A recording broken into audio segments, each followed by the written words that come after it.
అందరికీ నా అమ్మ కొంచెం హృదయపూర్వక జరపండి. నమస్కారం. తమ్ముడు ఇది కోట పడిపోతుందమ్మా. గారికి మరణం చాలా బాధ కలిగించింది.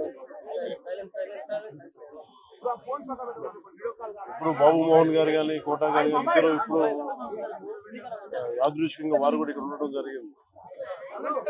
అందరికీ కూడా ఒక కుటుంబ సభ్యుడు, నాకు ఇష్టమైన వ్యక్తి, ఏదైనా అభిప్రాయం చెప్పాలంటే నిర్మోహమాటంగా చెప్పగలిగే వ్యక్తి. ఆయన్ని చిత్ర పరిశ్రమ కోల్పోవడం చాలా చాలా లోటు, చాలా వెలితి ఉంది. ఇది లాస్ట్ మేము అథారిటీ దారేది యాక్ట్ చేసేటప్పుడు కూడా ఆయన నాకు ప్రత్యేకించి ఒకటే చెప్పారు, మీరు ఇబ్బంది పడుతున్నారంటే నేను చనిపోయే వరకు యాక్టింగ్ చేయాలనుకుంటున్నాను. అక్కడమ్మా ఇక్కడ నా మొట్టమొదటి సినిమా అక్కడమ్మా ఇక్కడ అబ్బాయి నుంచి అథారిటీ దారేది వరకు నాకు ఆయనకి మంచి అనుబంధం ఉంది. ఇప్పుడు 10 మంది బాధను ఆకాంక్షించేవాళ్ళు.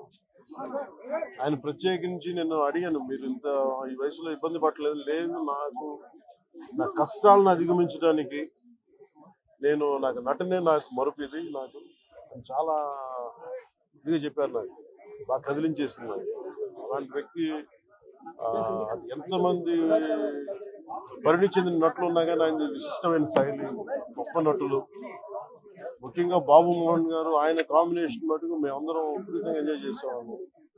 అలాంటి వ్యక్తి ఈ రోజు మేము కోల్పోవడం నిజంగా చాలా బాధ కలిగించింది. మనస్ఫూర్తిగా వారి కుటుంబ సభ్యులకి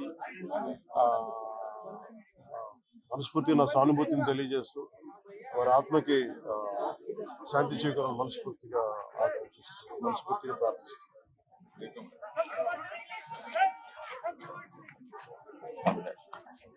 రెండు సార్లు కలవాలని కోట గారు ఉంటే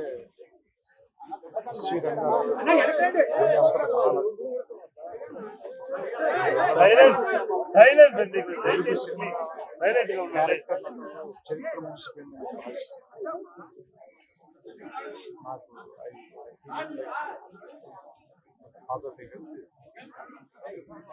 అంత గొప్ప నటుని కెమెరా వెనకాల నుంచి చూసే అదృష్టం చాలాసార్లు ఆయనతో పనిచేసే అవకాశం దొరికింది.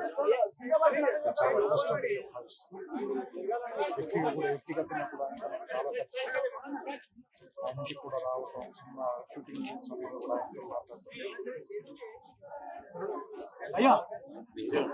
చాలా బాధాకరంగా శాంతి కలిగారు. కుటుంబానికి